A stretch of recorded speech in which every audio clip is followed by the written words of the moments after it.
السلام علیکم۔ ہم ناول سٹارٹ کرتے ہیں حالم، جو کہ بہت خوبصورت ناول ہے۔ اس کی ایپیسوڈ 54 سٹارٹ کر رہے ہیں۔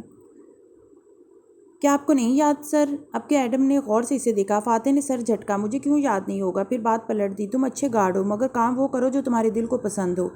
سرسری سا کہتا وہ مڑ گیا۔ اندر کھٹکتی شے خاموش ہو گئی۔ سب ویسا ہی تھا، یقیناً بس اسے یاد نہ تھا۔ تعجب کی بات ہے، کسی کو گھائل غزال پہ کیسے شک ہو سکتا ہے؟ اسرا اور تالیہ ایک بوفے ٹیبل کے ساتھ کھڑی تھی جب اشر کی آواز نے دونوں کو چونکایا۔ تالیہ نے گردن موڑی تو وہ جو اپنی بہن کو مخاطب کرتا قریب آ رہا تھا۔ ایک مسکراتی نظر تالیہ پہ ڈال کے سلام میں سر کو جنبش دی۔ کیسی ہیں آپ تالیہ؟ ہمیشہ کی طرح چکنی اور ہوشیار، اس کی آنکھوں میں جھانک کے بولی۔ وہ ہلکا سا ہنسا۔ سرمئی سوٹ اور ٹائی میں ملبوس اس نے اپنے وجیح چہرے پہ ایسی مصنوعی مسکراہٹ سجا رکھی تھی جس کی ایک لکیر بھی مدھم نہ پڑتی تھی۔ کاکا، یہ کیا حرکت تھی تمہارے خریدار کی؟ وہ تم پہ شک کیوں کر رہا تھا؟ وہ پھر سے موضوع کی طرف آیا۔ اسرا جو پلیٹ پکڑے کھڑی تھی ذرا متذبذب ہوئی۔ سیاہ رات میں اس کے چمچماتے لباس کے باوجود ایک دم مرجھا جانے والا چہرہ چھپ نہ سکا۔ وہ شاید اسے فاتح کی تنبیہ یاد آئی۔ میں بتاتی ہوں، تالیہ نے دھیمی آواز میں سرگوشی کی۔ جو گھائل غزال مسز اسرا کو کسی نے تحفے میں دی تھی وہ نقلی تھی، کیونکہ اصلی گھائل غزال کافی عرصے قبل بلیک مارکیٹ پہ بک چکی ہے۔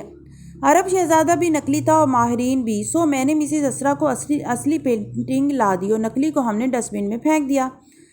اشر لمحے بھر کو سن ہو گیا، پھر آنکھوں میں تشویش ابھری۔ فوراً اسرا کو دیکھا جو متذبذب نظر آ رہی تھی۔ کاکا، کیا یہ سچ ہے؟ اشر آپ کے بھائی ہیں مسز اسرا۔ تالیہ نے تادیبی نظروں سے اسے گھورا۔ وہ آپ کی فیملی ہیں، ان کو نہیں بتائیں گی تو کس کو بتائیں گی؟ کتنے بڑے کرائسس سے آپ لوگ بال بچے ہیں۔ اسرا کے سارے بوجھ جیسے ہلکے ہو گئے۔ وہ نم آنکھوں سے مسکرا دی اور فوراً سے اشر کی طرف متوجہ ہوئی۔ اب وہ تیزی سے اس کو ساری بات بتا رہی تھی اور وہ تشویش سے سن رہا تھا۔ تالیہ ان کو چھوڑ کے گھر کے بیرونی حصے کے سامنے آئی جہاں وان فاتح چلا آ رہا تھا۔ اس نے تالیہ کو قریب آنے کا اشارہ کیا تو وہ مسکراہٹ دبائے چلی آئی۔ جی توان کو کہتے کہتے رکی۔ جی فاتح صاحب۔ مسکراہٹ سمٹی۔ یہ وہ شخص نہیں تھا جو بالائی منزل کی کھڑکی سے اسے دیکھتا تھا جب وہ اس قدیم صحن میں مجسمہ بنا رہی ہوتی تھی۔ یہ کوئی اور شخص تھا۔ فاتح نے مٹھی میں بند ایک چابی اس کی طرف بڑھائی جس تالیہ نے تھام لیا۔ تم نے آج جو بھی کیا اپنی مرضی سے کیا۔ یہ مت سمجھنا کہ میں اس کا احسان رکھوں گا یا مجھے اس کی ضرورت تھی۔ میری رائے تمہارے متعلق اب بھی وہی ہے تاشا، تم کبھی سیدھی بات نہیں کرتی۔ پتہ نہیں اب تمہیں میرا گھر کیوں چاہیے، لیکن اس کے مقابل کھڑے اس کی آنکھوں میں دیکھ کے تنبیہ کی۔ اگر میرے گھر کے 1 انچ کو بھی نقصان پہنچا تو میں تمہیں وہاں سے فارغ کرنے میں دیر نہیں لگاؤں گا۔ اس کو کھری کھری سنا کے فاتح کی نظر اس کے عقب پہ پڑی جہاں بفے ٹیبل کے ساتھ اسرا اور اشر کھڑے سرگوشیوں میں بات کر رہے تھے۔ فاتح کی پیشانی پہ بل پڑے۔ بے فکر ہیں اشر صاحب، آپ کی فیملی ہے، اس لیے میں نے پینٹنگ والا معاملہ ان کو بتا دیا۔ آخر ایسے موقع پہ فیملی کام نہیں آئے گی تو کون آئے گا؟ ہوں؟ طنزیہ مسکراہٹ کے ساتھ کہہ کے آگے بڑھ گئی۔ فاتح نے بہت ضبط سے اسے دور جاتے دیکھا اور پھر اسرا اور اشر کو۔ اس کا سارا موڈ خراب ہو چکا تھا۔ حالم کے بنگلے پہ اندھیرا چھایا تھا۔ کالونی کے دوسرے گھروں کی بتیاں روشن تھیں مگر آج داتن نہیں تھی، اس لیے تالیہ کے پورچ کی بتی بجھی تھی۔ اس نے کار اندر کھڑی کی اور پھر پرس کوہنی پہ ٹکائے سست رفتار قدموں سے اندر چلی۔ موبائل پہ ساتھ ہی کچھ ٹائپ کرتے سوئچ بورڈ پہ ہاتھ مارا تو سارا پورچ روشن ہو گیا۔ وہ موبائل پہ جھکا چہرہ گیٹ بند کر کے نے پیچھے آئی تو کسی احساس کے تحت گردن اٹھائی۔ گیٹ کے اندر کی طرف سمی کھڑا تھا، سینے پہ بازو لپیٹے، کھچڑی بالوں کو پی کیپ سے ڈھانک کے سانولی رنگت والا سمی اس کو گھور رہا تھا۔ تالیہ بالکل ٹھہر کے اسے دیکھنے لگی۔ اگر تمہیں لگتا ہے کہ تم اس موٹی عورت کو بھیج کے مجھے ڈرا دھمکا کے خاموش کرا دو گی تو یہ تمہاری بھول ہے۔ وہ اپنی چمکتی سیاہ آنکھوں سے اسے گھورتے ہوئے کہہ رہا تھا۔ میں پیچھے ہٹنے والوں میں سے نہیں ہوں۔ پھر ایک قدم آگے آیا اور سینے پہ لپٹے ہاتھ کھول کے دونوں پہلوؤں پہ رکھے۔ میں تمہاری ماضی سے واقف ہوں، جو تم یہاں مرحوم امیر باپ کی بیٹی بنی پھر رہی ہو نا، جس کو ترکے میں اتنی دولت مل گئی تھی۔ میں جانتا ہوں کہ تم یہ نہیں ہو۔ تمہارے اشر محمود کے خاندان میں جتنے چکر لگ رہے ہیں نا، امید ہے جلد وہ تمہیں اپنا حصہ بنا لیں گے، لیکن دانت پیس کے ٹھہر ٹھہر کے بول رہا تھا۔ تالیہ بنا پلک جھپکے سے دیکھے گئی۔ اگر ان کو یہ معلوم ہو جائے کہ تم ایک فیک ہو، ایک یتیم خانے سے نوکرانی کے طور پر اڈاپٹ کی جانے والی لڑکی جس کو بوجھ کی طرح اس کے فوسٹر پیرنٹس نے اتار پھینکا تھا اور جس کی پہلے ہی شادی ہو چکی ہے مگر طلاق کا کوئی ثبوت نہیں ہے، اور جانے کن کن طریقوں سے تم نے یہ دولت بنائی ہے، تحقیر سے اس کے سر سے پیر تک ہاتھ سے اشارہ کیا، تو وہ تمہیں فوراً سے دور کر دیں گے۔ تمہاری ساری عزت ختم ہو جائے گی، اس لیے بہتر ہے کہ تم مجھے میرا شیئر دو۔ کالونی کی مدھم روشنیاں اور خالی سڑک سے ہٹ کے وہ دونوں تالیہ کے گیٹ کے اندر آمنے سامنے کھڑے تھے۔ وہ کچھ بھی بولے بنا اسے سنتے ہوئے وقفے وقفے سے پلکیں جھپکتی دکھائی دے رہی تھی۔ تمہیں ملائیشیا میں لایا تھا، تمہاری ترقی میں میرا بھی ہاتھ ہے، مجھے اپنا حصہ چاہیے، دانت کچکچاتے ہوئے بولا۔ چند ثانیے کے لیے پورچ میں سناٹا چھا گیا۔ سمی نے دیکھا وہ بس اسے دیکھے جا رہی تھی اور پھر ایک دم وہ ہنس پڑی۔ یا اللہ سمی! وہ گردن پیچھے پھینک کے ہنستی جا رہی تھی۔ سمی کے تاثرات بدلے، مسکراہٹ غائب ہوئی۔ تم میرا حصہ، تم کتنے فنی ہو سمی! بامشکل ہنسی روک کے اس نے سمی کو دیکھا تو آنکھوں میں بے تحاشا ہنسنے کے باعث پانی آ گیا تھا۔ میں تو تمہیں بھول ہی گئی تھی، اتنا عرصہ ہو گیا تمہاری شکل دیکھے، مگر یا اللہ سمی تم تو ابھی تک وہی ہو۔ وہ پھر سے ہنسی۔ تم مجھے جانتی نہیں ہو تالیہ، وہ کرایا۔ اس نے انگلیوں سے نم آنکھیں رگڑیں۔ بلکہ تم مجھے نہیں جانتے، اس کی آنکھوں میں دیکھ کے طمانینت سے مسکرائی اور 2 قدم آگے آئی، پھر چہرہ اس کے قریب جھکایا اور سرگوشی کی۔ تالیہ نے ٹوٹے جوتوں کے ساتھ جنگلوں میں سفر کیا ہے، اس نے کچے جانور ان دانتوں سے کھائے ہیں، وہ رسیاں توڑوا کے انسانی پنجروں سے اندھیری رات کو نکل کے بھاگی تھی۔ اس نے اپنے گدھ جیسے باپ کو ان انگلیوں پہ نچایا ہوا ہے۔ اسے وقت کے عمرہ اور عروسہ کے خلاف کھڑا ہونا بھی آتا ہے اور اسے تنہا سمندروں کا سینہ چیر کے وحشی جزیروں کو سر کرنا بھی آتا ہے۔ وہ ایک دنیا پہ حکومت کرنے آئی ہے سمی، اور تم ابھی وہیں کھڑے ہو۔ وہ بھویں بھینچے اسے دیکھ رہا تھا۔ یہ باتیں اس کی سمجھ میں نہیں آئی تھی۔ جو تالیہ تم سے ڈرتی تھی وہ کہیں پیچھے رہ گئی۔ جو تمہارے سامنے کھڑی ہے اسے کچھ کھونے کا خوف نہیں ہے۔ جاؤ، جس کو جو بتانا ہے بتا دو۔ پھر ہاتھ اٹھا کے انگلیاں ہلائیں۔ Bye bye. ٹھیک ہے، اب میں تمہیں وارننگ نہیں دوں گا، میں جو کروں گا وہ تم دیکھ لو گی۔ وہ تنفر سے اسے دیکھتا مڑا باہر نکل گیا۔ تالیہ نے مسکرا کے گیٹ بند کیا اور دروازے کی طرف بڑھ گئی۔ لاؤنج تنہا ویران تھا۔ اس نے بتیاں جلائیں اور بڑے صوفے پہ بیٹھ گیا، پیر میز پہ رکھ دیے اور موبائل کھول لیا۔ آج آپ سے ٹھیک سے ملاقات نہیں ہو سکی، کیا ہم دوبارہ مل سکتے ہیں؟ اشر کا پیغام جگمگا رہا تھا۔ شیور اشر صاحب، صبح ناشتے پہ ملتے ہیں۔ اشر کو شاید اتنی جلدی مثبت جواب کی توقع نہ تھی۔ اس نے فوراً سے جواب بھیجا، کہاں؟ صبح بتاؤں گی۔ اس نے فون پرے ڈال دیا۔ ایک دم کال کی گھنٹی بجی تو اس نے مسکرا کے فون اٹھایا، مگر پھر چونکی۔ بجنے والا فون یہ نہیں تھا۔ تالیہ ایک دم سیدھی ہوئی، پرس میں ہاتھ ڈالا، دوسرا فون نکالا جو حالم کا تھا۔ آج ہی اس نے یہ دوبارہ ایکٹیو کروایا تھا۔ اس پہ غیر شناسا نمبر جگمگا رہا تھا، شاید حالم کا کوئی کلائنٹ تھا۔ تالیہ نے فون کان سے لگایا۔ ہیلو، السلام علیکم، وان فاتح بات کر رہا ہوں، یہ میرا نیا نمبر ہے، کیا ہم تھوڑی دیر بات کر سکتے ہیں حالم؟ تالیہ لمحے بھر کو بالکل سن رہ گئی۔ اس سارے گورکھ دھندے میں اسے ایک بات بالکل بھول گئی تھی۔ اگر وان فاتح تالیہ کی ساری اچھائیاں بھول چکا ہے تو اسے حالم کی شناخت بھی یاد نہیں رہی تھی۔ وہ تالیہ پہ اعتبار نہیں کرتا تھا، مگر حالم پہ کرتا تھا۔ شیور فاتح صاحب، اس نے ٹیک لگائی اور پیر لمبے کر کے کینچی صورت میز پہ رکھے، پھر سنہری لٹ کو انگلی میں مروڑتے چھت پہ چمکتے فانوس کو دیکھتے ہوئے بولی، حالم آپ کے لیے کیا کر سکتا ہے؟ کھیل تو ابھی شروع ہوا تھا۔ وان فاتح کے گھر کے لان کا منظر بدلا ہوا تھا۔ کیٹرنگ والے ہر چیز کا صفایا کر کے جا چکے تھے اور لان اپنی اصلی حالت میں واپس آ چکا تھا۔ اندر لاؤنج میں سناٹا تھا، گھر ذرا بکھرا ہوا لگ رہا تھا۔ ایسے میں فاتح اپنے کمرے سے نکلا۔ رات کی مناسبت سے اس نے ٹراؤزر پہ سادہ ٹی شرٹ پہن رکھی تھی اور پیروں میں سلیپرز تھے۔ وہ اسرا کے کھلے دروازے پہ رکا اور کھٹکھٹایا۔ سامنے اسرا میز پہ کاغذ اور لیپ ٹاپ پھیلائے حساب کتاب میں سر دیے بیٹھی تھی۔ ہاتھ پہ سر اٹھائے مسکرائی، تقریباً سب کچھ بک گیا، نیلامی نفع بخش رہی، تھینکس ٹو تالیہ۔ تالیہ، وہی تالیہ جس نے تمہارے بقول ہماری فائل چرائی تھی؟ اسرا لمحے بھر کو خاموش ہوئی، پھر کندھے اچکا دیے۔ اپنی آنکھوں سے تو میں نے نہیں دیکھا تھا اسے فائل چراتے ہوئے، میں نے تو صرف کہا تھا کہ وہ اپنی کار لینے ہمارے گھر ہماری غیر موجودگی میں آئی تھی۔ تم نے ہی فرض کر لیا تھا کہ فائل اس نے چرائی ہوگی۔ خیر، فائل میرے پاس واپس آ گئی ہے، اس لیے میں اس قصے کو فی الوقت نہیں چھیڑ رہا۔ پھر وہیں چوکھٹ پہ ہاتھ رکھے رکھے ٹھہرا۔ امید ہے تم اپنا وعدہ یاد رکھو گی۔ میں نے امریکہ جانے کی بات نہ کرنے کا وعدہ کیا تھا فاتح، تمہارے کسی بھی الیکشن میں تمہیں سپورٹ کرنے کا نہیں، اس کی توقع مجھ سے نہ رکھنا، وہ قطعی انداز میں بولی۔ شب بخیر اسرا۔ اس نے ڈور ناب سے دروازہ اپنی طرف کھینچا اور اسے بند کر دیا۔ چہرے پہ گہری سوچ چھا گئی تھی۔ کچھ دیر بعد وہ اپنے اسٹڈی ٹیبل پہ بیٹھا تھا، ٹھنڈے شیشے پہ ہاتھ رکھے، دوسرے سے موبائل کان سے لگائے وہ نیچے نظر آتی اندھیر کالونی کو دیکھتے حالم کو سن رہا تھا۔ حالم آپ کے لیے کیا کر سکتا ہے فاتح صاحب؟ تم نے مجھ سے کہا تھا کہ میری فائل تالیہ نے چرائی تھی، کیا تمہیں یقین ہے؟ بنا توقف کے حالم کی مردانہ آواز گونجی۔ تمام ثبوت تو اس کی طرف ہی اشارہ کرتے ہیں۔ یہ آپ کے کسی ملازم کی حرکت نہیں ہے۔ صرف تالیہ مراد وہ اجنبی تھی جو آپ کے گھر آئی تھی اور جو اشر محمود کے گھر اور آفس بھی آتی جاتی رہی تھی۔ میرا بھی یہی خیال ہے، لیکن کیوں حالم؟ سان باؤ کے گھر میں ایسا کیا ہے جو اس کو چاہیے؟ میں پتہ کر کے بتا سکتا ہوں۔ نہیں، تم اس کو چھوڑو۔ ایک آدمی کی تفصیلات تمہیں بھیج رہا ہوں۔ اس نے میری بیوی سے گھائل غزال خریدی ہے، مگر وہ پینٹنگ دراصل… اس نے مختصر سا واقعہ کہہ سنایا۔ ٹھیک ہے سر، میں اس آدمی کو چیک کرتا ہوں۔ آپ کو کس پہ شک ہے؟ پچھلی دفعہ میں نے تالیہ مراد پہ شک کا اظہار کیا تو تم نے بھی اسی کا نام لے لیا، اس لیے میں اپنا شک محفوظ رکھوں گا۔ مجھے ثبوت چاہیے۔ وہ نرمی سے کہہ رہا تھا اور اس نرمی کے اندر خشکی بھی تھی۔ آپ مجھے ہمیشہ مخلص اور نیک نیت پائیں گے فاتح صاحب۔ پھر حالم نے توقف کیا۔ کچھ اور؟ اتوار کی رات ملاقہ میں میرے ساتھ ایک حادثہ ہوا ہے۔ کیسا حادثہ؟ تم انویسٹیگیٹر ہو حالم، تم تحقیقات کر کے مجھے بما ثبوت آگاہ کرو کہ میرے ساتھ اتوار کی رات کیا ہوا تھا اور کس نے کیا تھا۔ کیوں؟ کیا آپ کو نہیں یاد کہ آپ کے ساتھ کیا ہوا تھا؟ اگر میں کہوں کہ ایک پوری رات میری یادداشت سے محو ہو چکی ہے تو تم کیا کہو گے؟ یہی کہ آپ ایک سچے انسان ہیں۔ اور کال کٹ گئی۔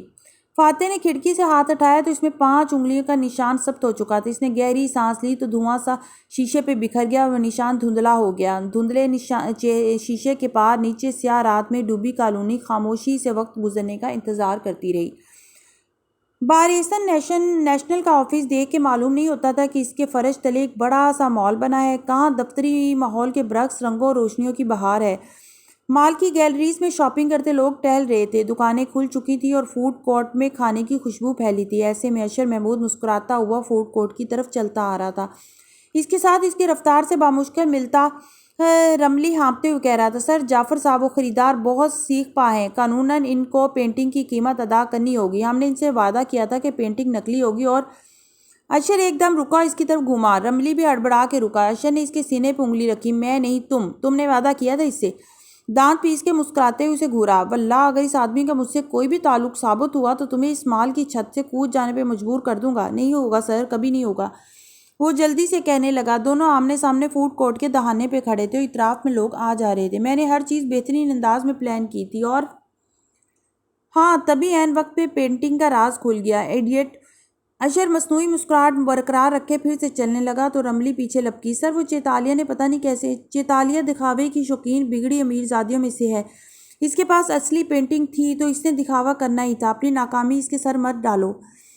پھر ہاتھ جلا کے اسے دفان ہونے کا اشارہ کیا تو رملی گہری سانس بھر کے وہیں رک گیا اور اشر آگے بڑھتا گیا۔ مسکراہٹ کو مزید گہرا کیا اور ٹائی کی ناٹ درست کی۔ سرمئی سوٹ اور سفید شرٹ میں وہ ہمیشہ کی طرح وجیح لگ رہا تھا۔ فوڈ کورٹ میں ایک میز پہ تالیہ بیٹھی نظر آ رہی تھی۔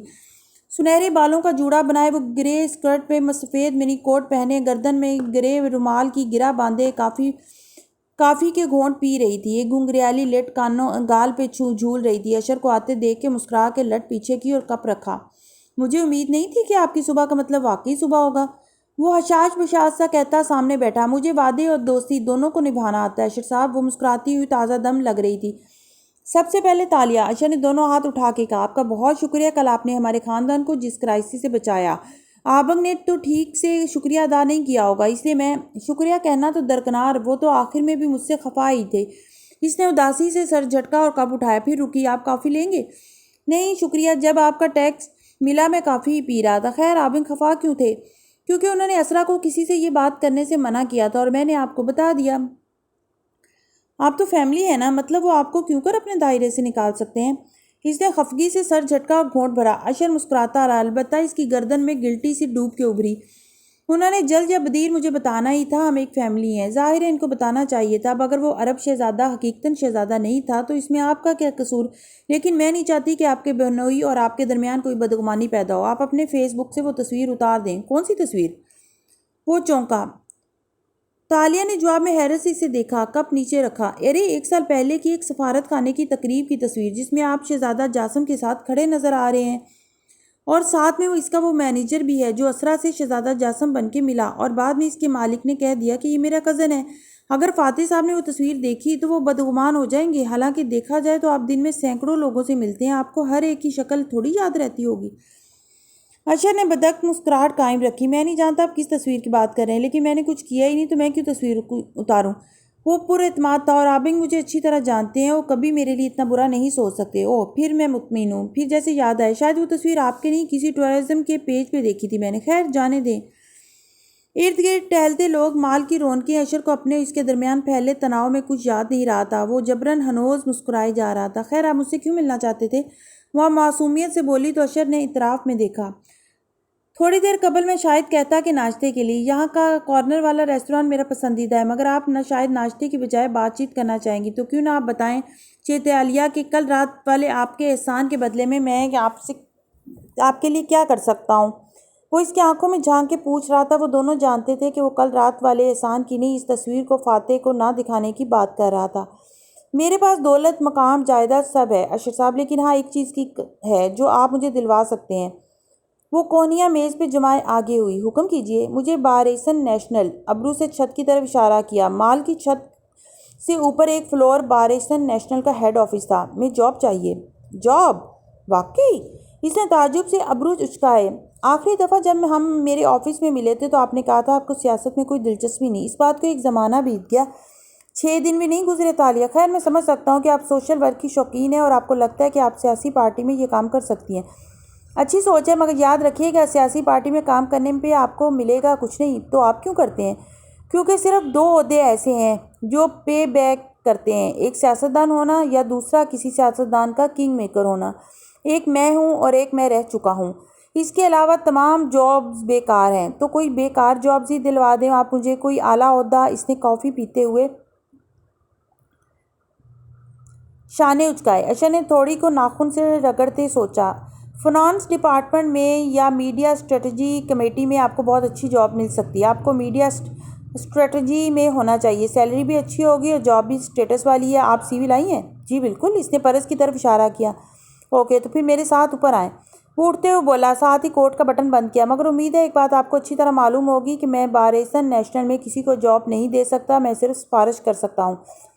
میں جانتی ہوں۔ وہ بھی مسکرا کے پرس اٹھاتے ہوئے کھڑی ہوئی۔ اگر کوئی آؤٹ آف دی وے جا کر مجھے ایک اچھی پوسٹ پہ ہائر کر سکتا ہے تو وہ آن فاتح ہے، اور میں چاہتی ہوں کہ آپ میری سفارش کریں تاکہ وہ انکار نہ کر سکیں۔ اس کا انداز قطعی اور حتمی تھا۔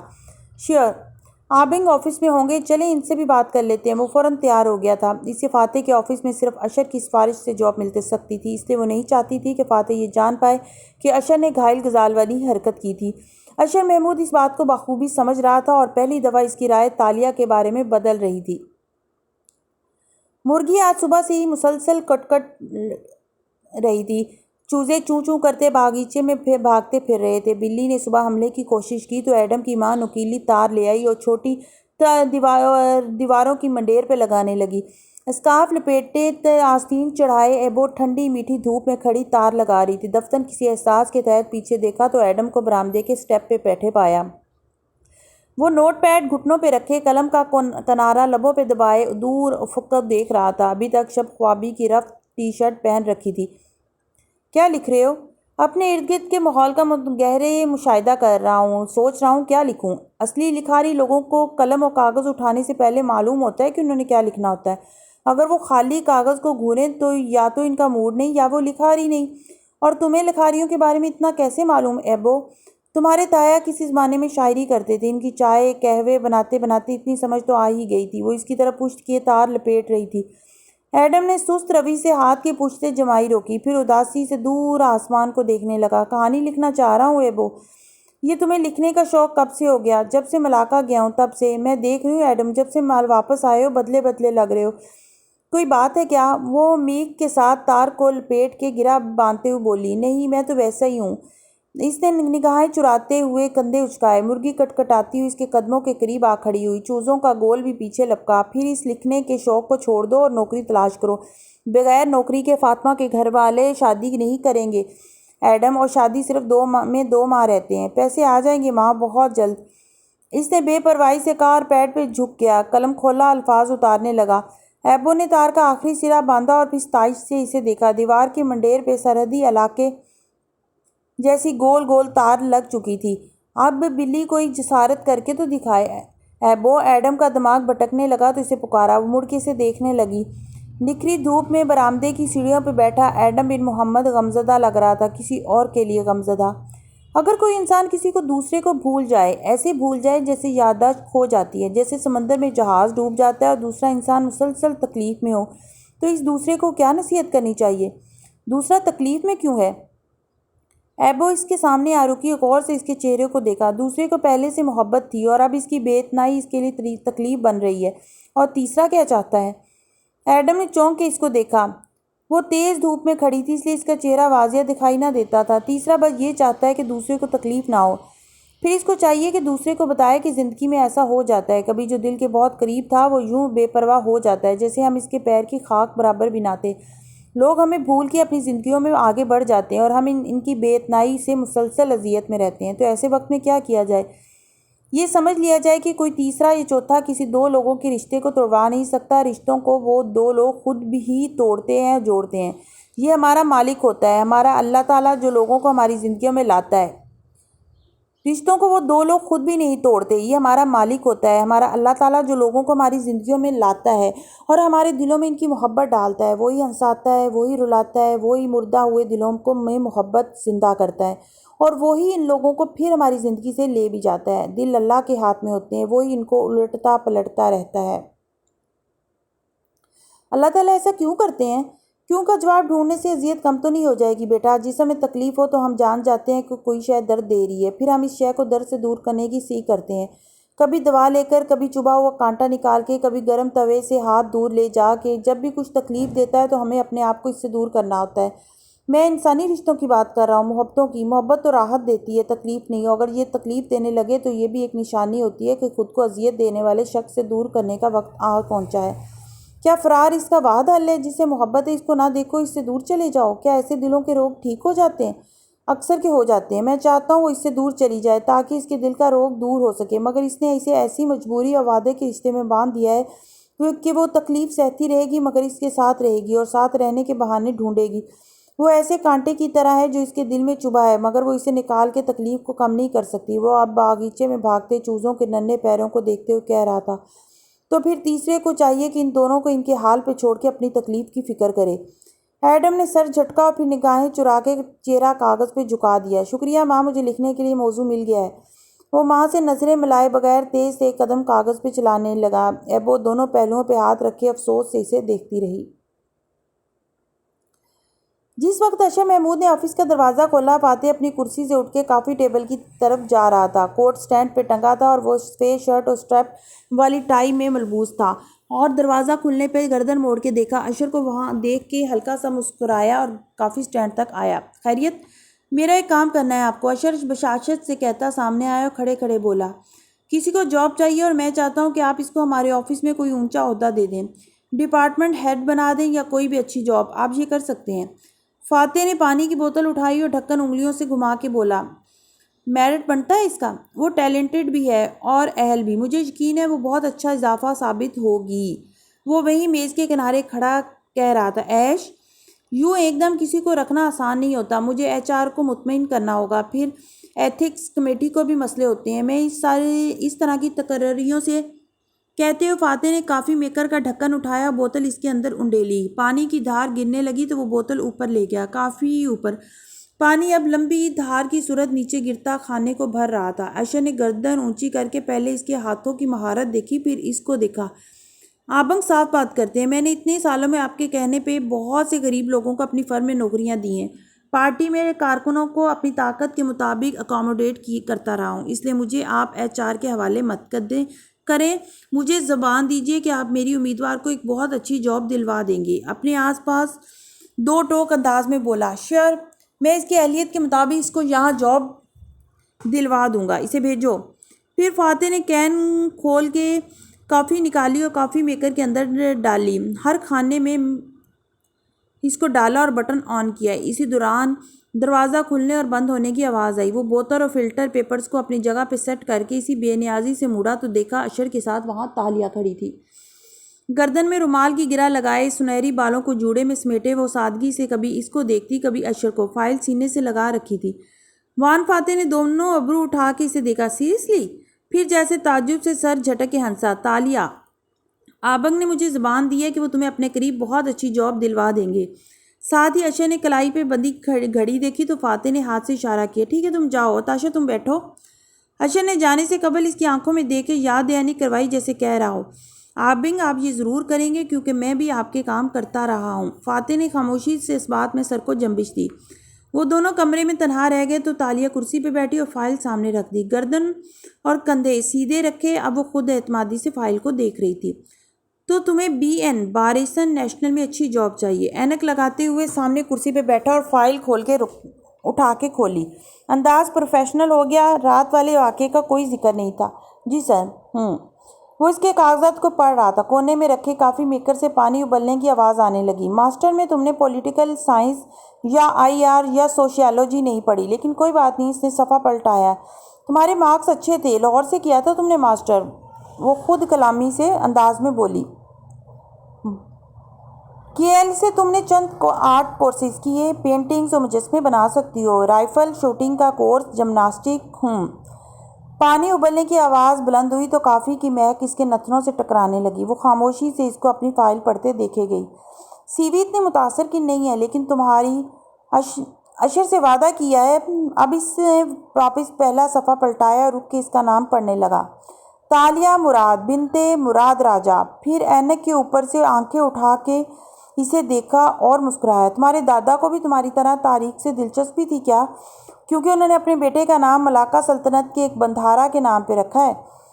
تالیہ کی گردن پہ گلٹی سی ڈوب کے ابھری، مگر تاثرات ہموار رہے۔ مراد راجہ صرف سلطان مرسل شاہ کے بندھارا کا نام نہیں تھا، یہ عام سا نام ہے۔ پھر توقف کیا، اور ویسے بھی بندھارا مراد راجہ اتنا مشہور نہیں کہ اس کے نام کے اوپر لوگوں کے نام رکھے جائیں۔ آواز تلخ ہو گئی، اندر جیسے اپنے باپ کے لیے غصہ ابلنے لگا۔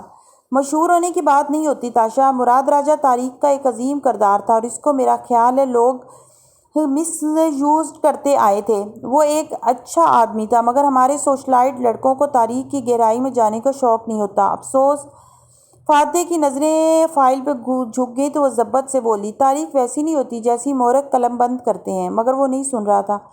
تمہارے والد حیات ہیں؟ پھر یاد آیا، او رائٹ، ان کی وفات ہو چکی ہے، جس کے بعد تمہیں یہ سب ترکے میں ملا تھا، اسرا نے بتایا تھا۔ خیر کیا کرتے تھے وہ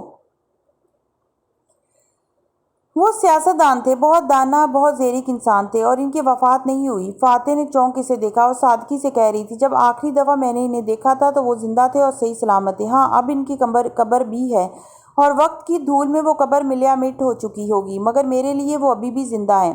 ہاؤ نائس۔ اس نے بغیر اثر لیے صفحہ پلٹایا، پھر کچھ پڑھ کے چونک کے اسے اینک کے اوپر سے دیکھا۔ Marital status. میرڈ؟ تو تم شادی شدہ ہو؟ پھر ہم ابھی تک تمہارے شوہر سے کیوں نہیں ملے؟ فائل بند کرتے ہوئے اینک اتار کے رکھی اور پیچھے کو ٹیک لگائی۔ تالیہ مراد کے اندر تک کانٹے سے چبھ گئے، تکلیف بہت زیادہ تھی۔ میں اور میرے شوہر ہم ساتھ نہیں رہتے، وہ اس کی آنکھوں میں دیکھ کے کہنے لگی۔ وہاں کوئی جذبہ، کوئی بے چینی کچھ نہ تھا، یادوں کے ساتھ احساس بھی مر گئے تھے۔ کیوں؟ اس نے تعجب سے ابرو اکٹھے کیے۔ ہم ایک لمبے سفر سے لوٹے تو میں نے جانا کہ وہ واپس نہیں آیا، وہ ایک دوسرے سفر پہ نکل گیا۔ شاید خود غرض تھا، شاید مجھے تنگ کرنا چاہتا تھا، یا ساتھ بھی نہیں رہا اور چھوڑا بھی نہیں۔ اب اس کے آگے اونچی منزلیں، اور میں چاہتی ہوں کہ وہ ان کو پا لے۔ کرسی پہ ٹیک لگائے، گال تلے انگلی رکھے بیٹھے فاتح نے سوچنے والے انداز میں پوچھا، واپس آئے گا کیا؟ وہ مسکرائی اور آگے کو جھک کر اس کی آنکھوں میں جھانکا۔ میں تالیہ بنت مراد راجہ ہوں، اگر وہ خود سے واپس نہ آیا تو اس کو گردن سے دبوچ کے واپس کھینچ لاؤں گی، پھر چاہے مجھے کسی کی قبر بنانی پڑے یا پرانی قبر کھودنی پڑے۔ ایک بات تو طے ہے کہ تالیہ کی ہمت نہیں ٹوٹے گی۔ اوکے کول۔ خیر، بارسن نیشنل میں کام کیوں کرنا چاہتی ہو، حالانکہ تم جانتی ہو کہ تمہیں میں بالکل پسند نہیں کرتا؟ ابلتی کافی قطرہ قطرہ جگ میں گر رہی تھی اور اس کی کڑوی خوشبو سارے آفس میں پھیل چکی تھی۔ میں چاہتا ہوں وہ میرے ساتھ رہے، کیونکہ اسے میری اور مجھے اس کی ضرورت ہے۔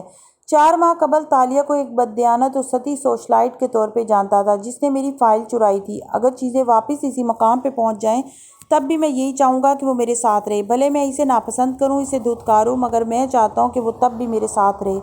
امید ہے اسے وعدے نبھانے آتے ہوں گے۔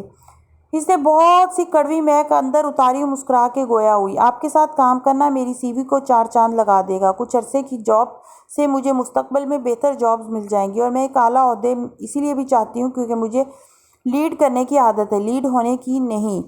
مجھے لیڈی باس بن کے حکم چلانا اچھا لگتا ہے۔ میرا خیال ہے میں ماتحتی کرنے کی بجائے ایک اچھی پروجیکٹ ہیڈ بن سکتی ہوں۔ مجھے سیاست کی سمجھ بوجھ بھی ہے، اور مجھے عالمی سیاست سے دلچسپی بھی ہے۔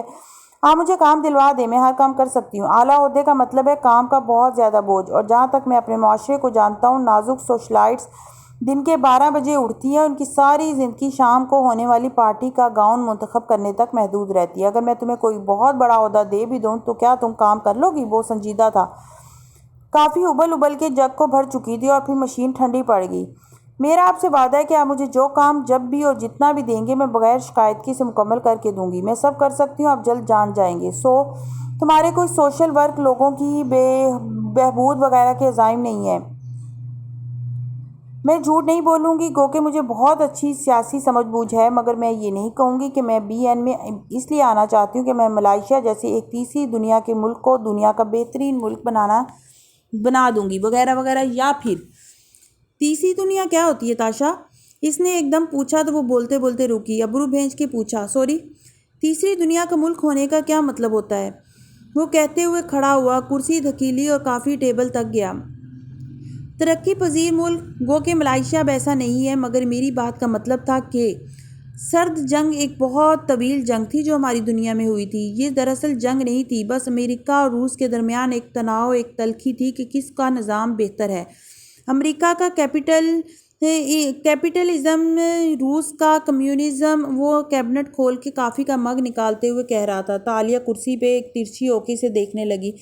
ایک طرف مغربی بلاک تھا امریکی اور نیٹو ممالک کا، دوسری طرف مشرقی بلاک تھا سوویت یونین، روس اور اس کے اتحادیوں کا۔ کئی سال یہ دونوں بلاک اپنے نظام کو بہتر ثابت کرنے کی کوشش میں لگے رہے۔ اس نے کافی میکر کے اندر سے گرم جگ نکالا اور مگ میں اسے انڈیلا۔ جن ممالک نے اس جنگ میں امریکہ کا ساتھ دیا ان کو پہلی دنیا کے ممالک کہا جاتا تھا، جنہوں نے روس کا ساتھ دیا وہ دوسری دنیا کے ممالک کہلائے۔ اور اس نے جگ کو مگ سے 2-3 فٹ اوپر اٹھا دیا۔ لمبی سی سیاہ دھار نیچے گرتی دکھائی دے رہی تھی۔ تالیہ کی نظریں اس دھار پہ جم سی گئیں، اندر ہی اندر کچھ ڈوب کے ابھرا تھا۔ اول خیر کا بہترین غلام قہوے کی دھار کی صورت پیالے میں بھرا کرتا تھا، اور جو ممالک نیوٹرل رہے انہوں نے کسی کا ساتھ نہ دیا، ان کو تیسری دنیا کے ممالک کہا جاتا تھا۔ اس نے جگ رکھا اور مگ اٹھائے کرسی تک واپس آیا، سیٹ سنبھالی، اس کے سامنے بیٹھتے ہوئے مسکرا کے اسے دیکھا۔ آج لوگ غلط انداز میں تیسری دنیا کے ممالک سے مراد غریب ترقی پذیر ممالک لیتے ہیں، حالانکہ یہ کوئی تحقیر آمیز اصطلاح نہیں تھی، مگر اب لوگوں نے اس کا مطلب بدل دیا ہے۔ جیسا کہ میں ہمیشہ کہتا ہوں، آرٹ اور تاریخ کو کمرشل فائدے کے لیے استعمال کرنا اچھی چیز ہے اور الگ چیز ہے، اور اس میں دلچسپی لے کے اس سے کچھ سیکھنا الگ۔ پھر گھونٹ بھر کے مگ میز میں رکھا اور اسی جتاتی مسکراہٹ سے اسے دیکھا۔ سیاسی سمجھ بوجھ رکھنے والوں کو سرد جنگ کے بلاکس کے بارے میں عموماً معلوم ہوا کرتا ہے، مگر خیر تم یہاں کام کرو گی تو سیکھ جاؤ گی۔ پھر اس کی فائل اس کی طرف دھکیلی، تم سوموار سے جوائن کر سکتی ہو۔ اس کی ساری کڑواہٹ کو پی کے وہ سپاٹ سا مسکرائی اور فائل لیے اٹھی۔ سوموار بہترین رہے گا، کیونکہ ویسے بھی مجھے ویکینڈ پہ ملاقہ جانا ہے، اپنے نئے گھر کا جائزہ بھی تو لینا ہے، جتاتے ہوئے کہا تو اس نے لیپ ٹاپ کھول لیا اور اینک ناک پہ جمائی، اس کی طرف متوجہ ہو گیا۔ نہ خداحافظ نہ الوداع، بس بے رخی کافی تھی، اور وہ یہ پہلی دفعہ تھوڑی کر رہا تھا، مگر یہ طے تھا کہ تالیہ کی ہمت نہیں ٹوٹے گی۔ باہر نکلتے ہوئے اس نے خود سے دہرایا تھا، کیسا رہا انٹرویو؟ وہ آفس سے نکل کے کوریڈور تک آئی تھی کہ اشر جو سامنے سے 2 افراد کے ساتھ چلتا آ رہا تھا اسے دیکھ کے رکا، مسکرا کے پوچھا، توقع کے برخلاف بہت اچھا۔ اس نے گہری سانس بھری، اسے واقعی امید نہیں تھی کہ فاتح اتنی آسانی سے جاب دینے پہ رضامند ہو جائے گا۔ اشر کو الوداع کہہ کے وہ راہداری کے دہانے تک آئی تو کونے میں اس کی طرف پشت کیے کھڑے آدمی نے ایک دم رخ موڑا۔ تالیہ جو فائل سینے سے لگائے چلتی جا رہی تھی ٹھٹک کے رکی، پھر اس کا چہرہ دیکھ کے سن رہ گئی۔ وہ سمی تھا، ڈریس شرٹ پہنے، وہ پینٹ کی جیبوں میں ہاتھ ڈالے کھڑا جتانے والے انداز میں مسکرا رہا تھا۔ تالیہ نے فوراً اس کی طرف دیکھا جہاں سے وہ آئی تھی، وہاں اشر ابھی تک کھڑا ان 2 افراد سے کوئی بات کر رہا تھا۔ آگے پیچھے دوسرے بھی لوگ آ جا رہے تھے۔ اشر صاحب سے میرا تعارف نہیں کرواؤ گی ڈیئر وائف؟ وہ گہری نظریں اس کے چہرے پہ جمائے ہوئے تھا جو ایک دم فک ہوا تھا، پھر وہ سنبھلی، ماتھے پہ بل پڑے۔ تم یہاں کیوں آئے ہو؟ تم نے خود کہا تھا کہ میں ان سب کو بتا دوں، وہی بتانے آیا ہوں، بے نیازی بھری مسکراہٹ سے کہتا ہے، اس کے ساتھ سے گزر کے اشر کی طرف بڑھا تو تالیہ جلدی سے بولی، رکو پلیز رکو سمی۔ وہ جیسے پریشانی کو چھپاتے ہوئے سوچ کے کہہ رہی۔ سمی رکا، مسکرا کے پلٹا، ادھر آؤ یہاں بات کرتے ہیں۔ وہ تیزی سے ریسٹ روم کی طرف بڑھی، سمی پیچھے آیا۔ وہ ایک طویل ہال تھا جس میں سنک بنے تھے اور دوسری طرف باتھ رومز کے دروازے تھے۔ سمی جیسے اندر آیا تالیہ نے دروازہ بند کیا اور غصے سے اس کی طرف گھومی، تم میری جان چھوڑ کیوں نہیں دیتے؟ تم اب بھی مجھ سے ڈرتی ہو؟ وہ دونوں وہاں اکیلے تھے۔ میں کسی سے نہیں ڈرتی، جواباً سمی نے اپنی چھوٹی چھوٹی آنکھوں سے سر سے پیر تک دیکھا۔ تم جاب لینے آئی ہو یہاں، ہے نا؟ میں نے اشر صاحب سے کی بات سن لی تھی۔ تم جتنی بہادر رہنے کی اداکاری کر لو، تم اپنے نئے آفس میں کوئی تماشا نہیں بنانا چاہو گی۔ تم کیا چاہتے ہو؟ صرف اپنا اتنا سا حصہ 2 انگلیوں کے درمیان ذرا سا خلا بنا کے دکھایا۔ میرے پاس اتنا کیش ہے نہ ہوتا ہے، وہ زچ ہوئی، وہ اور بینک سے میں تمہیں ایک پیسہ نہیں بھجواؤں گی۔ ہاں ظاہر ہے سیاسی جماعت میں کام کرنے کے بعد تمہارے بینک ٹرانزیکشن پہ کڑی نظر رہے گی۔ میں تمہاری مشکل میں تھوڑی ڈالوں گا تمہیں۔ سمجھ میں آ گیا نا تمہیں؟ ارے اب میرا پیچھا چھوڑ دو، میرے پاس کچھ نہیں ہے۔ یہ بات وہ عورت کہہ رہی ہے جو صرف جاب انٹرویو پہ بھی لاکھوں کی جیولری پہن کے آئی ہے۔ تالیہ بدک کے پیچھے ہٹی۔ اس کے ہاتھ خالی تھے مگر کانوں میں پہلے ایئر رنگز کے موٹے موٹے ہیرے جگمگا رہے تھے۔ تم مجھے یہ ہیرے دے سکتی ہو؟ اس نے اس کے کانوں کی طرف اشارہ کیا۔ یہ نکلی ہے، یہ سب زرکون ہے۔ گردن کڑا کے بولی، یہ سب اصلی ہیں اور یہ تو صرف پہلی قسط ہے۔ Earrings please. وہ ہتھیلی پھیلائے کھڑا تھا، اور یہ مت سمجھنا کہ میں ان کو بغیر رسید کے بیچ نہیں سکتا۔ میرے اتنے سنار جاننے والے ہیں کہ میں صرف ہیرے الگ کروا کے بیچ سکتا ہوں۔ اور اب میرا وقت ضائع مت کرو اور مجھے یہ ایئر رنگز دے دو۔ یہ پہلی اور آخری دفعہ ہے سمی۔ وہ بے بسی سے گھر آئی، پھر ادھر ادھر دیکھا، وہاں کوئی نہ تھا۔ اس نے نوچنے والے انداز میں اپنے کانوں سے موٹے موٹے ہیروں والے ٹاپس اتارے، اس کی مٹھی میں بھینچے۔ آئندہ مجھے اپنی شکل نہ دکھانا ورنہ میں تمہاری جان لے لوں گی۔ سمی نے درستی سے میں ہیروں کو دیکھا، پھر مسکرا کے سر کو خم دیا۔ شکریہ دوست، اور انہیں جیب میں ڈالتا آگے بڑھ گیا۔ تالیہ زیر لب کچھ بڑبڑاتی رہی۔ اس کا چہرہ غصے سے دہک رہا تھا اور وہ جھنجھلائی ہوئی لگ رہی تھی۔ وان فاتح کی رہائش گاہ پہ وہ رات اتری تو لان کی ساری برقیاں جگمگا اٹھیں۔ اندر لاؤنج پہ اسرا صوفے پہ بیٹھی لیپ ٹاپ کھولے کام کرتی دکھائی دے رہی تھی۔ وہ سادہ سی سرمئی میکسی میں ملبوس، کندھے پہ سیاہ سٹول ڈالے، بالوں کو الجھے ہوئے جوڑے میں باندھے، پوری توجہ سے اسکرین پہ جھکی تھی جب جولیانا روتی ہوئی بھاگتی آئی۔ ماما ماما، اسکندر نے مجھے مارا ہے۔ لمبے بالوں والی بچی بھیگی آنکھیں ملتی تیزی سے اس کے گھٹنے سے آ لگی۔ اسرا نے گہری سانس لے کے اسے دیکھا اور اپنے گال پہ آئے بال پیچھے اڑسے۔ کیوں؟ وہ گیم میں ہار رہا تھا تو اس نے میرا جوائے اسٹک چھین لیا اور مجھے مارا۔ وہ بھاں بھاں کیے روئی جا رہی تھی۔ اسکندر! اسرا نے اسکرین فولڈ کی اور پرسکون انداز میں زور سے آواز دی۔ اسکندر تیوریاں چڑھائے خفا خفا سا باہر نکل آیا۔ جی ماما۔ اسرا نے 2 انگلیوں سے اسے قریب آنے کا اشارہ کیا۔ وہ سرخ چہرہ لیے سامنے آیا۔ ماما، اسکندر کو بھی ماریں جیسے اس نے مجھے مارا ہے۔ اسے دیکھ کے وہ مزید زور سے رونا شروع ہوئی۔ اسکندر نے کھا جانے والی نظروں سے اسے گھورا مگر خاموش رہا۔ سکندر! وہ سنجیدہ سی سادگی سے بولی، آپ نے بھی کچھ غلط کیا ہے۔ مجھے معلوم ہے کہ وہ غلط کیا تھا، مگر کیا آپ کو معلوم ہے؟ سکندر خاموش رہا۔ آپ میرے کمرے میں جاؤ اور 11 منٹ تک سوچو کہ آپ نے کیا غلط کیا ہے، کیوں کیا ہے، پھر واپس آ کے مجھے اپنی ریزن بتاؤ گے۔ ساتھ ہی ابرو سے جانے کا اشارہ کیا۔ سکندر خفا خفا سا فوراً اس کے کمرے کی طرف بڑھ گیا۔ جولیانا نے آنسو پونجے خفگی سے اسے دیکھا۔ اسے 11 منٹ کیوں دیے ماما؟ مجھے ہمیشہ 8 منٹ ملتے ہیں۔ کیونکہ آپ 8 سال کی اور وہ 11 سال کا۔ ہم جتنے بڑے ہو جاتے ہیں ہمیں اپنی غلطیوں پر غور کرنے کے لیے اتنا زیادہ وقت درکار ہوتا ہے۔ اب آپ آنسو صاف کرو، وہ نرمی سے کہہ رہی تھی۔ جولیانا نے زبردستی آنسو صاف کے منہ پھلا کے بیٹھ گئی۔ اسرا نے فون اٹھایا، نمبر ملا کے اسے کان سے لگایا۔ کتنا سامان بچا ہے گیلری میں؟ اب وہ اپنی سیکرٹری سے پوچھ رہی تھی۔ بس چند ہی آئٹمز ہیں جو بک نہیں سکے، ان کو آن لائن سیل پہ لگا دو، مجھے اس سارے مال سے جان چھڑانی ہے بس۔ وہ واقعی جان چھڑانے والے انداز میں کہہ رہی تھی، ساتھ ہی کنپٹیوں کو دبایا۔ نیلامی کی سردردی بالآخر ختم ہونے والی تھی۔ بات مکمل ہوئی تو اسکندر باہر آتا دکھائی دیا۔ اس کا چہرہ اب قدرے جھکا ہوا تھا، سرخی غائب تھی۔ وہ چپ چاپ اس کی دوسری طرف آ بیٹھا۔ درمیان میں ماں تھی۔ جولیانا نے گردن نکال کے اس کا جائزہ لیا۔ پھر آپ نے سوچا کہ آپ نے ایسا کیوں کیا تھا؟ جی، اس نے جھکے سر کے ساتھ کہا۔ جولیانا جیت رہی تھی تو مجھے غصہ آ گیا۔ یہ گیم میں نے اسے سکھائی تھی تو میں اس میں جیتنا چاہتا تھا، تو آپ اسے جیتنے دیتے اور میں نئی گیم شروع کر کے زیادہ اچھا کھیل کے اسے ہرا دیتے۔ وہ تو میں اسے ہرا ہی دوں گا، ابرو اچکا کے بولا، پھر ماں کی شکل دیکھ کے جھکا سر چہرہ اٹھایا۔ سوری ماما۔ جیتنے کے لیے دوسروں کو تکلیف دینا ضروری نہیں ہوتی اسکندر۔ میں آئندہ یہ نہ سنوں کہ آپ نے بہن پہ ہاتھ اٹھایا۔ آپ کو معلوم ہے کہ آپ صلی اللہ علیہ وآلہ وسلم نے کبھی کسی بچے پہ ہاتھ نہیں اٹھایا تھا۔ آپ مسلمان ہو اور مسلمان ایسا کرتے ہیں کیا؟ مگر ماما، جولیانا چیٹنگ بھی تو کر رہی تھی۔ اسرا نے چونک کے گردن گھمائی۔ جولیانا یکدم پھیکی پڑ گئی۔ سکندر سچ کہہ رہا ہے، اس نے اسے گھورا۔ جولیانا کے آنسو آ گئے۔ میں صرف 8 منٹ جولیانا، صرف 8 منٹ۔ اس نے چٹکی بجا کے کمرے کی طرف اشارہ کیا۔ وہ آنسو روکتی کمرے کی طرف بھاگی۔ سکندر نے گہری سانس بھری اور ذرا چوڑا ہو کے صوفے پہ بیٹھا۔ ماما، آپ اس کو سمجھایا کریں، یہ جھوٹ بھی بولنے لگی ہے اور چوری بھی کرتی ہے۔ کیا اس نے پہلے بھی ایسے کیا ہے؟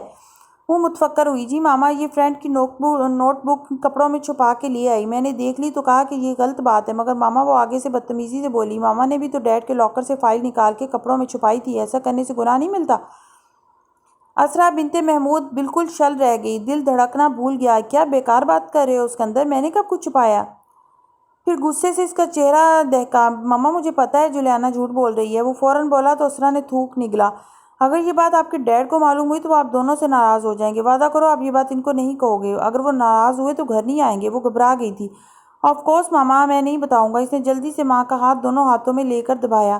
اسرا کو ایک دم ٹھنڈے پسینے آنے لگے، وہ اٹھ کھڑی ہوئی۔ میں اب جولیانا کو الگ سے ڈانٹتی ہوں۔ اسکندر کو تسلی دلا کے وہ تیزی سے کمرے کی طرف آئی۔ جولیانا بیڈ پہ بیٹھی سر ہاتھوں پہ گرائے ہوئے تھی، اسے دیکھ کے چونک کے گردن اٹھائی۔ ماما ابھی تو 5 منٹ ہوئے ہیں۔ اور جولی؟ اسرا جلدی سے اس کے ساتھ بیٹھی اور نرمی سے اس کے بالوں کو سہلایا۔ آپ نے اسکندر کو یہ کہا کہ ماما نے ڈیڈ کی الماری سے کچھ چھپایا تھا؟ جولیانا نے فوراً نظریں جھکا لی۔ میں نے نہیں کہا، آپ جھوٹ بھی بولنے لگ گئی ہو۔ جولی؟ وہ بے بس بھری نظروں غصے سے دکھا، پھر گہری سانس لے کر خود کو نارمل کیا۔ مجھے تو نہیں یاد کہ میں نے کبھی کچھ کپڑوں میں چھپایا ہو۔ وہ اس رات میں نے دیکھا تھا، اٹک اٹک کے بولی۔ اسرا کے دل کی دھڑکن سست ہو گئی۔ کیا؟ مجھے بتاؤ، میں نہیں ڈانٹوں گی۔ میں ڈیڈ کے باتھ روم میں تھی تب جب آپ آئی تھی، اور آپ نے وہ رک رک کے بتا رہی تھی، کوئی فائل لاکر سے نکال کے کپڑوں میں چھپائی تھی، پھر آپ چلی گئی تھی۔ اور آپ ڈیڈ کے باتھ روم میں کیا کر رہی تھی؟ ایکچولی مجھے پتا ہے، آپ ٹوتھ پیسٹ کھا رہی تھی، ہے نا؟ وہ ایک دم غصے سے بولی تو جولیانا نے سہم کے سر جھکا لیا۔ آپ کے باتھ روم کی ٹوتھ پیسٹ میں چیک کرتی ہوں تو آپ نے سوچا آپ ڈیڈ کی کھاؤ گی تو مجھے پتہ نہیں چلے گا۔ بتاؤں میں ڈیڈ کو بتاؤں؟ ماما سوری، آئندہ نہیں کروں گی۔ اگر آئندہ آپ نے ٹوتھ پیسٹ کو منہ میں ڈالا تو میں ڈیڈ کو بتا دوں گی کہ آپ ان کی ٹوتھ پیسٹ کھاتی ہو۔ اس دن بھی مجھے پتا تھا کہ آپ اندر ہی ہو، اس لیے میں آئی، مگر سوچا آپ کو خود احساس ہو جائے، اس لیے میں اپنی چیزیں لے کر چلی گئی۔ وہ اب بے ربط انداز میں کیتھی اس کو ڈانٹے جا رہی تھی، ہتھیلیاں پسینے سے بھیگ چکی تھیں۔ جب وہ دونوں باہر نکلی تو جولیانا نارمل لگ رہی تھی اور اسرا بھی سنبھلی ہوئی تھی۔ فاتح گھر آ چکا تھا اور کچن سے آوازیں آ رہی تھیں۔ وہ جولیانا کا ہاتھ تھامے قدرے تعجب سے راہداری میں آگے بڑھتی گئی، یہاں تک کہ کچن کا کھلا دروازہ سامنے ہے تو اس نے چوکھٹ سے اندر جھانکا۔ کچن کھلا سفید ٹائل سے آراستہ تھا، کاؤنٹر پہ اسکندر بیٹھا تھا اور دوسرے کے ساتھ فاتح ٹیک لگائے بازو سینے پہ لپیٹے کھڑا تھا، ٹائی ڈھیلی کیے، شرٹ کے کف موڑے۔ وہ تھکا تھکا سا لگ رہا تھا مگر مسکرا کے اسکندر سے کچھ کہہ رہا تھا۔ جب وہ اندر داخل ہوئی، تم آج کچن میں کیسے؟ فاتح نے نگاہیں پھیر کے اسے دیکھا اور مسکرایا۔ بھوک لگی تھی، کھانا لینے آیا تھا۔ کھانا؟ اور ملازمہ نے ٹیبل پہ لگا تو دیا تھا۔ اسرا تعجب سے اندر آئی۔ ڈیڈ کو کھانے کا ذائقہ نہیں پسند آ رہا تھا ماما، اسکندر نے نوڈلز کے پیالے سے سر اٹھا کے اطلاع دی۔ کھانا ہمیشہ صبح ہی بناتی ہے، آج کیا ہو گیا اچانک؟ عجیب سا بناتی ہے وہ، میرے معدے میں جلن ہو رہی ہے۔ وہ کندھے اچکا کے بولا تو وہ اسرا آگے آئی۔ میں تمہیں کچھ اور بنا دیتی ہوں۔ ہاں شیور۔ وہ بس مسکرا دیا۔ تکان کے باوجود موڈ اچھا لگ رہا تھا۔ جولیانا شرماتی شرماتی باپ کے قریب آ کے کھڑی ہوئی، فریج سے پیکٹ نکالتی اسرا نے کن اکھیوں سے اسے دیکھا۔ وہ اس کے ساتھ چلتا پھرتا ٹائم بم بن چکی تھی۔ مجھے تم لوگوں سے ایک ضروری بات کہنی ہے۔ نوڈل سوپ پیتے اسکندر نے گردن موڑی۔ جولیانا جو کیبنٹ سے ٹیک لگائے کھڑی اپنے لمبے بالوں سے کھیل رہی تھی، چہرہ اٹھا کے دیکھنے لگی۔ اسرا البتہ نیم رخ موڑے سلیب پہ قیمہ رکھ کے تیز تیز اس سے پیڑے نکالنے لگی۔ ماتھے پہ بل پڑ گئے تھے۔ میں نے پارٹی چیئرمین شپ کے کاغذات جمع کرا دیے ہیں، 2 ماہ بعد الیکشن ہے۔ سوموار سے ہم کمپین شروع کریں گے۔ کیا پھر آپ پارٹی چیئرمین بن جائیں گے؟ کیا پردھان منتری بن جائیں گے؟ دونوں بچوں نے یکے بعد دیگرے سوال پوچھا۔ اسرا کے ہاتھوں میں مزید تیزی آ گئی۔ جب کوئی اسکول کی فٹ بال ٹیم میں شامل ہوتا ہے تو اس کا خواب ہوتا ہے کہ وہ بہترین پلیئر بنے، پھر وہ کیپٹن بنے، پھر وہ قومی لیول پہ کھیلے اور آخر میں قومی ٹیم کا کیپٹن بنے۔ جب کوئی فوج میں بھرتی ہوتا ہے تو وہ چاہتا ہے کہ ایک دن وہ آرمی چیف بنے۔ اپنے ملک کی اعلیٰ ترین سطح پہ نمائندگی کرنے کا خواب دیکھنا بری بات نہیں ہے۔ ہر سیاستدان اعلیٰ ترین مقام پر پہنچنا چاہتا ہے، اور میں اس نے باری باری تینوں کو دیکھا، اس کے بہت قریب ہوں۔ تم لوگوں سے میں صرف اتنا چاہتا ہوں کہ تم لوگ میرا ساتھ دو۔ بچے چپ ہو گئے اور جولیانا نے ماں کو دیکھا اور اسکندر کا چہرہ جھک گیا۔ جب بھی کمپین شروع ہوتی ہے ڈیڈ ہر طرف سے مسئلے شروع ہو جاتے ہیں۔ اس کو مسئلوں کے علاوہ کبھی کوئی لفظ ہی نہیں مل رہا تھا۔ تم یہ یقین رکھو اسکندر کہ تمہارا باپ ہر موقع پہ تمہاری حفاظت کرے گا، اور جیسے آریانہ کی حفاظت کی تھی۔ اسرا نے ایک دم میٹ بال ڈش میں پٹکی اور اس کی طرف گھومی تو آنکھوں میں بے بسی بھرا غصہ تھا۔ اور اگر میں آریانہ کو بلا بھی دوں تب بھی ہر کمپین کے شروع ہوتے ہی منفی مہم شروع ہو جاتی ہے۔ میرے بچوں سے رپورٹرز سوال پوچھتے ہیں، مجھے ہر جگہ مسکرا مسکرا کے لوگوں سے وعدے کرنے پڑتے ہیں، انٹرویو، اخبارات اور پھر آئے روز اخبارات۔ میں تمہارے اوپر کیچڑ اچھالا جاتا ہے، بچے اسکول جانے سے ڈرتے ہیں، تم گھر کی شکل دیکھنا بھول جاتے ہو، ہم تمہارے لیے ترس جاتے ہو، ساری بھاگ دوڑ کے آخر میں فاتح بن رامسل تم ہار جاؤ گے تو کیا ہوگا؟ ہاں؟ پھر بولتے بولتے اس کی آنکھوں میں پانی آ گیا۔ اور اگر ہم جیت گئے تو؟ وہ اتنا ہی پرسکون کھڑا تھا۔ اسرا نے تعصب بھری نظریں اس پہ ڈالیں، پھر ڈش پر ایک خسکائی اور پیر پٹکتی وہاں سے نکل گئی۔ فاتح نے گہری سانس بھری اور خاموشی سے سنک تک گیا، ہاتھ دھوئے اور قیمے کی ڈش کو اپنے قریب کیا، پیڑا اٹھایا، اسے گول شکل دینے لگا۔ اس کے ہاتھ مہارت سے چل رہے تھے۔ ذہن اسرا کی باتوں میں الجھا تھا۔ تھوڑی دیر بعد وہ خاموشی سے پاستا کے اوپر میٹ بالز پلیٹ میں سجائے میز پہ رکھ رہا تھا تو ٹوکری میں پڑی سبزیاں دیکھ کے چونکا۔ پہلے خیال کیوں نہیں آیا؟ ماتھے کو چھوا، پھر چھریوں کے سٹینڈ کی طرف بڑھا، سب سے بڑا چھرا نکالا اور سلاد کی سبزیاں الگ کر کے کٹنگ بورڈ پر رکھی۔ اب وہ تیز تیز ہاتھ چلاتے ان کو کاٹ رہا تھا۔ سکندر آہستہ آہستہ سوپ پیتے ہوئے اسے دیکھ رہا تھا۔ ڈیڈ، آپ کو یہ کرنا آتا ہے؟ نہیں، لیکن تمہاری ماں ناراض ہو چکی ہے اور ملازم گھر جا چکے ہیں، خود ہی کرنا پڑے گا۔ اس نے سلاد پلیٹ میں ڈالا اور جھک کے چمچ سے پاستے کا ذائقہ چکھا، مگر چہرے پہ بدمزگی پھیلی۔ بس گزارے لائق ہے۔ اسے ذائقہ پسند نہیں آ رہا تھا۔ پروسیس کیے گئے پیکٹ والے کھانے بے تاثیر، بے سواد، معلوم نہیں کیوں، مگر ذہن میں کوئی موازنہ سا تھا جس کے سامنے یہ کھانا بیکار لگ رہا تھا۔ اپنے کمرے میں اسرا آنکھوں پہ بازو رکھے لیٹی تھی اور ساتھ بیڈ پہ آڑی ترچھی لیٹی جولیانا کوئی کلرنگ بک کھولے رنگ بھرتی کہہ رہی تھی۔ آج ڈیڈ خود کھانا بنا رہے ہیں، وہ تو پانی پینے بھی کچن میں نہیں آتے تھے، اور آج کہہ رہے تھے کہ مجھے پکتے سوپ کی مہک اچھی لگ رہی ہے۔ ماما، ڈیڈ ایسے کیوں ہو گئے ہیں؟ پھر رک کے انگلیوں پہ کچھ گنا۔ آپ ان سے ناراض ہیں تو کیا آپ ان کو 48 منٹس دیں گی؟ مجھے تنگ مت کرو جولی، ناگواری سے کہتے اس نے کروٹ بدل لی۔ ایک آنسو آنکھ سے گرا، تکیے میں جذب ہو گیا۔ ساری اداکاری تھی فیملی مین بننے کی، تاکہ وہ لوگ یقین کر لیں کہ اس کو ان کی پرواہ ہوں۔ اسرا کے اندازے لامحدود تھے۔